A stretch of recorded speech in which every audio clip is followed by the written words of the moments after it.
Nagharap sa korte sina dating Senador Bong Revilla at ang tumatayong testigo laban sa kanya na si dating Public Works and Highways Secretary Undersecretary Roberto Bernardo. Git ni Bernardo, ₱1,000,000 raw ang kickback na nakuha ni Revilla para sa ilang ghost flood control project.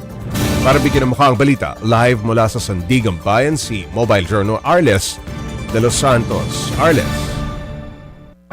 Pops J, mula pa nga sa ospital ay nagtungo dito sa Sandigan Bayan 3rd Division si dating DPWH Undersecretary Roberto Bernardo at sinabi na umabot umano sa 500 million pesos ang cash deliveries para sa umano'y kickback sa dating senador.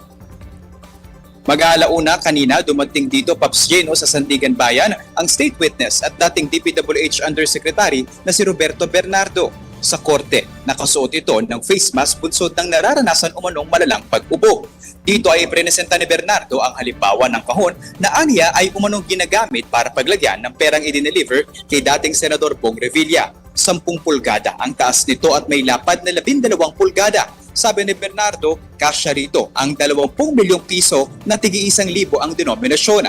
Kaya nang idineliver niya ang umano'y 125 million pesos na commitment kay dating Senador Bong Revilla noong 2025, 6 na boxes ang kanyang dala at isang maliit na paper bag.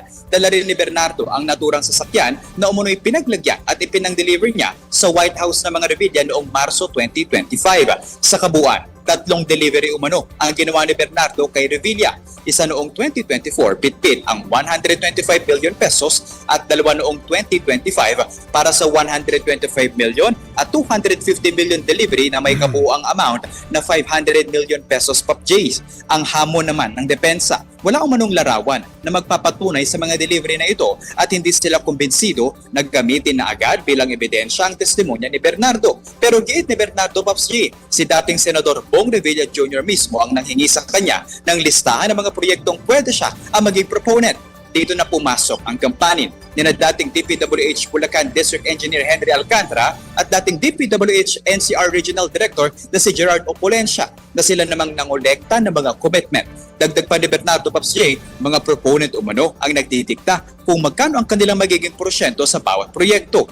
Ang mga ito ibinunyag ni dating DPWH Undersecretary Roberto Bernardo sa huling araw ng bail hearing ni dating Senador Bong Revilla at dating mga opisyal ng DPWH Bulacan para sa umano'y Ghost Flood Control Project sa Pandi, Bulacan.